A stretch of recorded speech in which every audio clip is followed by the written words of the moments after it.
Good morning, it's Gene from the maverickstar Observatory. In this video, we're going to talk about a few people like Tony Ellis. You probably subscribed to him, or you may not have subscribed to him or even seen one of his videos, but you know what? I'm going to promote him and say, get over there, subscribe to him, and have a listen to what he talks about with regards to CO2.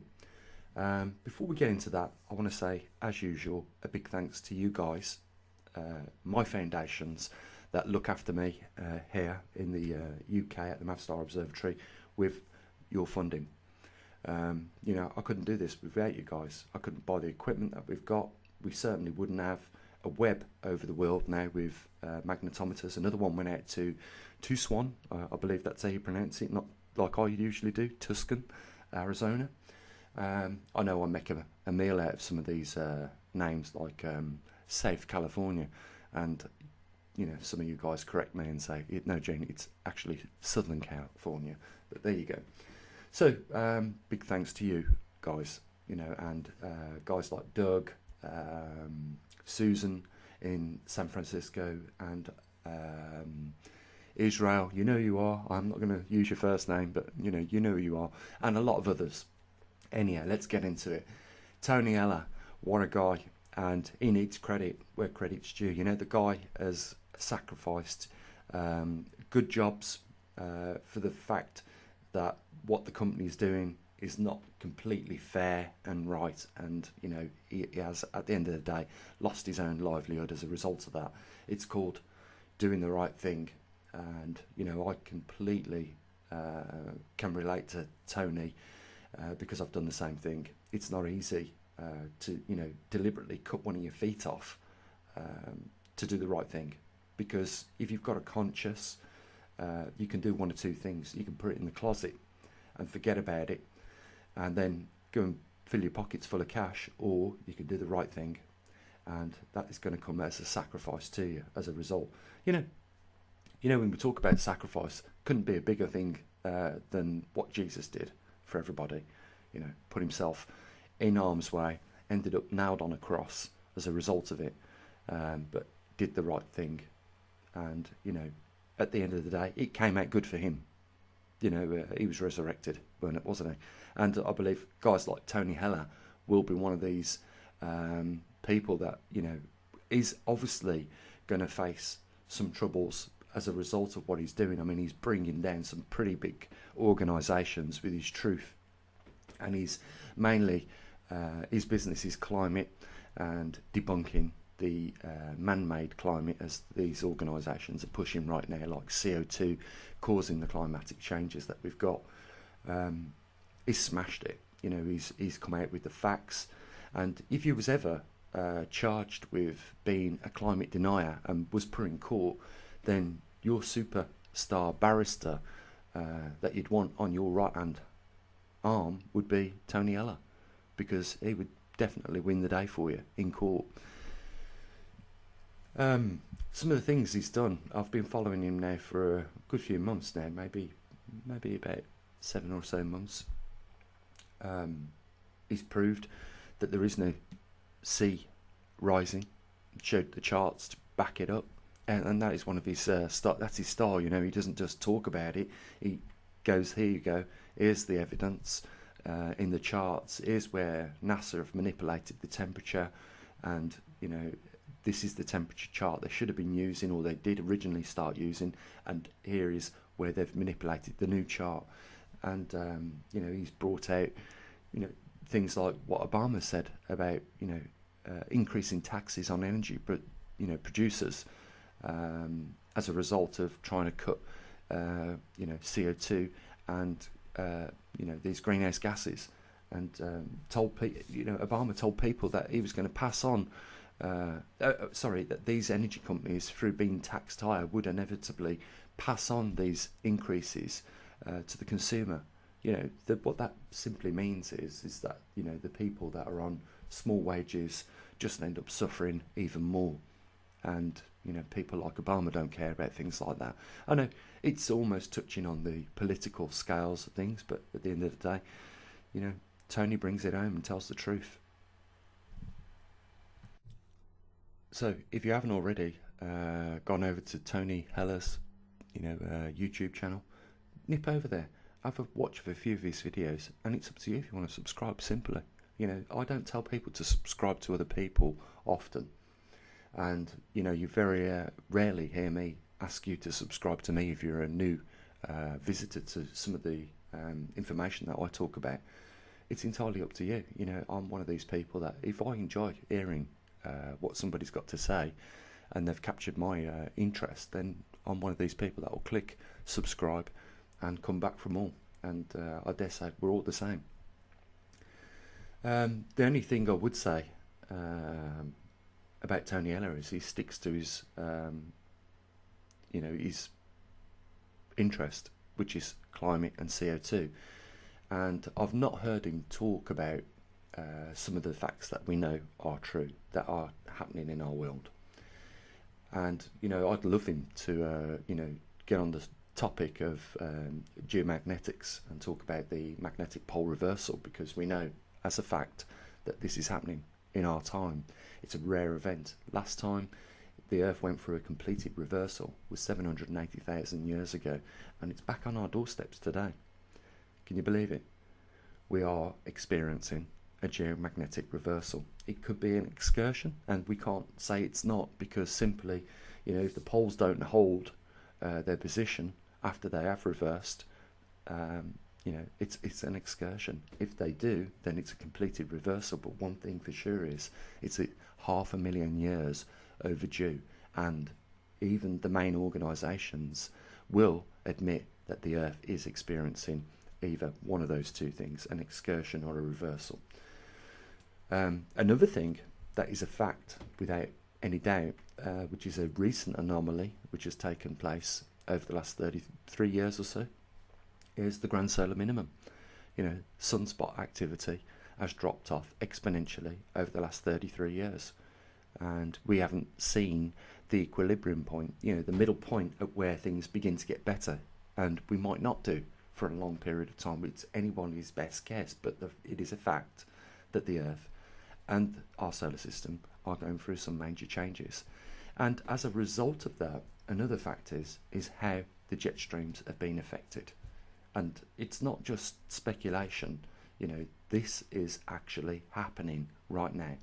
And all these things, these three major things can come together and open the door on something that is well overdue, and that is another ice age. Let's have a quick look at the chart while we're talking about this, because the facts have to be in front of our faces in order for us to take on board what is actually changing. And as a result of these changes, it is going to affect us. I know for a lot of people, they think, we can go to our jobs tomorrow or today. We can go to the shops, we've still got wages coming into our account, nothing will be affected, and when these things are affected, then we'll deal with them. But that's not the way to go about your business. Just give a phrase that Diamond uses a lot: piss poor planning just ends up in a catastrophe, doesn't it?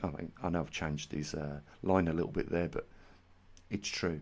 If you don't plan, or you are too ignorant to see what's happening around you, then you're only going to have yourself to blame when you find yourself in an impossible situation.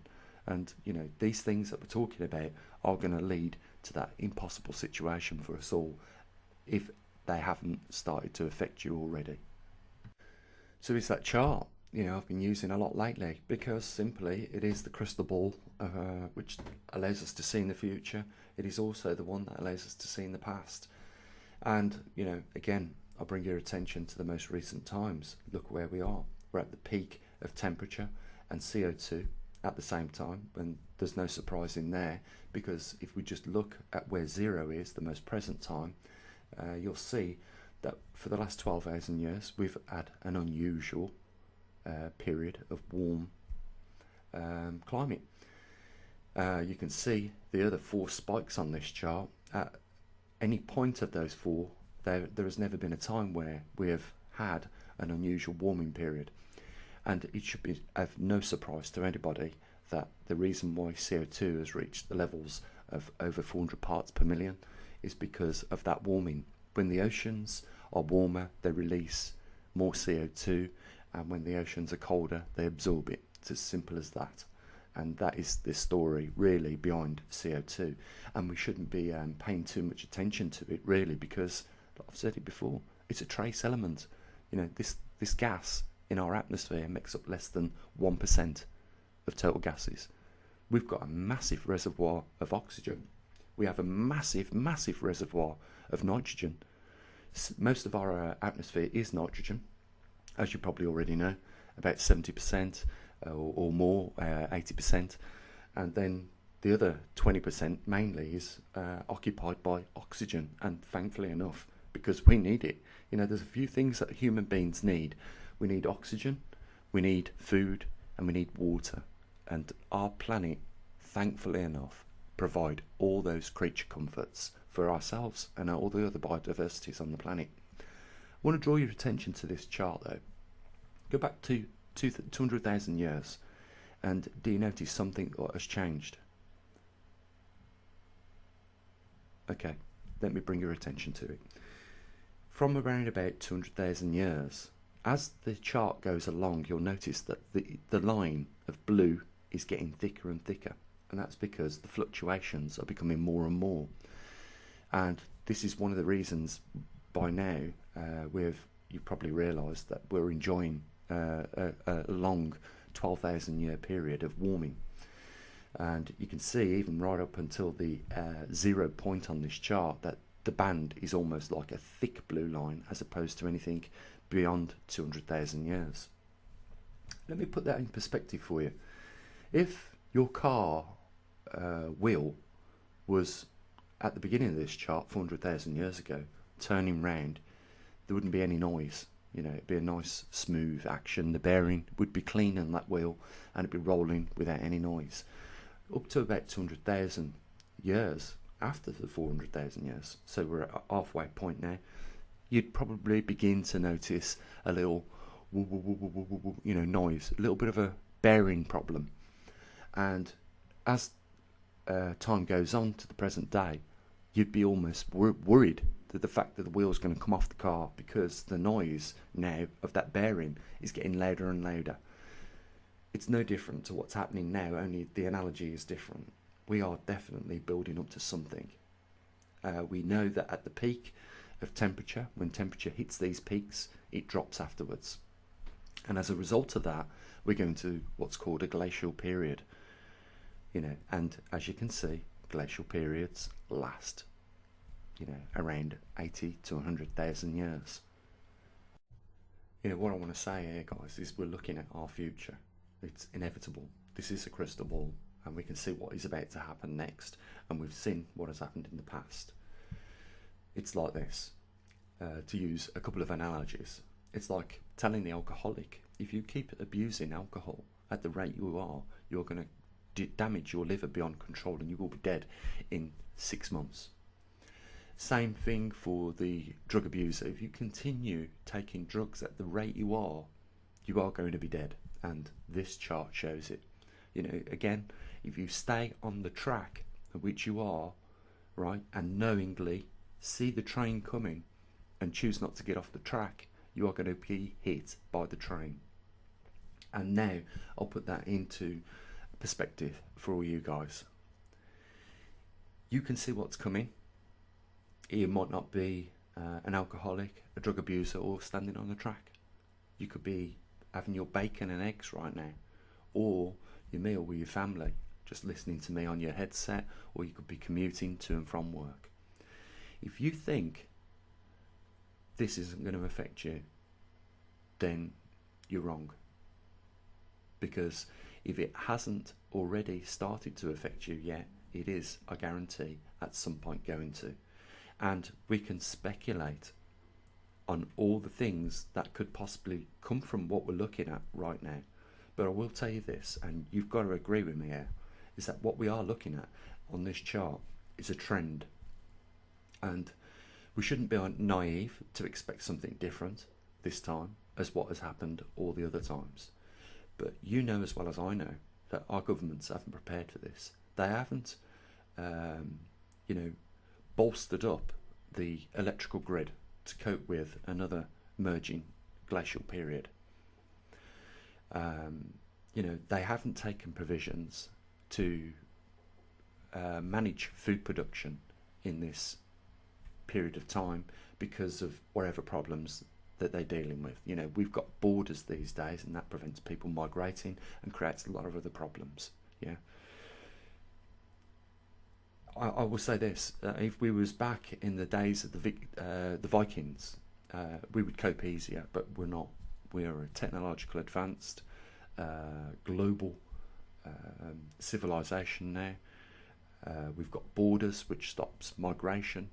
That's a big problem, because you know, when food goes offline in a particular country, it is then reliant on only imports, and you know, with everybody's hands out holding, you know, waiting for something to be put in there food wise. Doesn't matter how much money you've got or your government's got, you know, if the shipments aren't coming in with the food, you're going to lose your population. And as a result of that, we can see probably wars breaking out, economic systems collapsing, and you know, guys, you know what, I say this all the time, we're in a gauntlet of so many problems, so many obstacles in this gauntlet, and it's only a matter of time before we hit one and then cascade through all the others, tripping over and falling over them. But the big point here is, guys, this is the main thing, is that you need to start realising that you've been given your notice. The doctors told you, you know, your liver's going to collapse if you carry on abusing alcohol. You know, the wise guy has said to you, get off the track or you'll be hit. You know, it's then right now to you to start making some decisions for you and your loved ones, because without a doubt, you are going to experience what's coming. And what we're talking about on this channel regularly are probably the three most important things that are going to bring about changes for you. And we're talking about the grand solar minimum, the magnetic pole reversal, and the changing to our climate. And it's the changing to the climate which really affects you. And we've been lucky enough to put the time in the research at this observatory to nail it down to the causes of these problems, and it all comes down to cosmic radiation. You know, if you go into the grand solar minimum, the heliosphere shrinks. As a result, more cosmic rays come in, and if more cosmic rays come in, we get more cloud vapor, more water vapor in the atmosphere, slugs down the jet streams, and causes the problems that we're seeing now: droughts, flash floods, and seasonal changes. If we have, as we are, a magnetic pole reversal, same thing. Our primary defense goes down. We have more cosmic rays in as a result of that.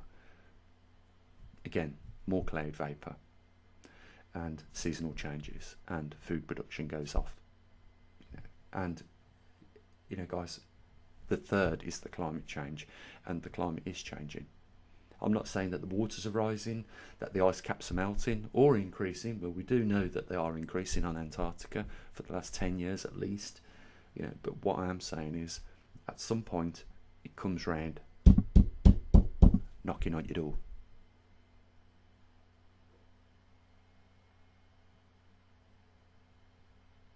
Think about it. Guys, there's a link down there. You know what we're trying to do here? We're trying to bring the truth to you and not just show you charts like this. We're actually building equipment, as you know. I can imagine now a lot of people are going for the button where they're going to stop this video and move on to the next. But I'm just going to ask, guys, you know, for a bit of support so that we can continue doing what we're doing, bringing the truth, not just via charts, talking, but actually getting out there, doing something positive, building the equipment, getting it globally out there so that we can see really what we do face. And I'm really eager to see what's going to happen when we get the muon detectors out in Brazil and South Australia, you know, because that will be information that we really need, and we can get results straight away and know where we stand. When we're looking at areas of our planet with pretty little protection, like in the South Atlantic anomaly where Brazil is, as opposed to places that has protection in South Australia, we can really make some predictions with that information. That's what we're trying to do. So if you want to help with us, help us, you know, out, the links are down there. You support us on PayPal or Patreon. It's up to you. It's entirely up to you.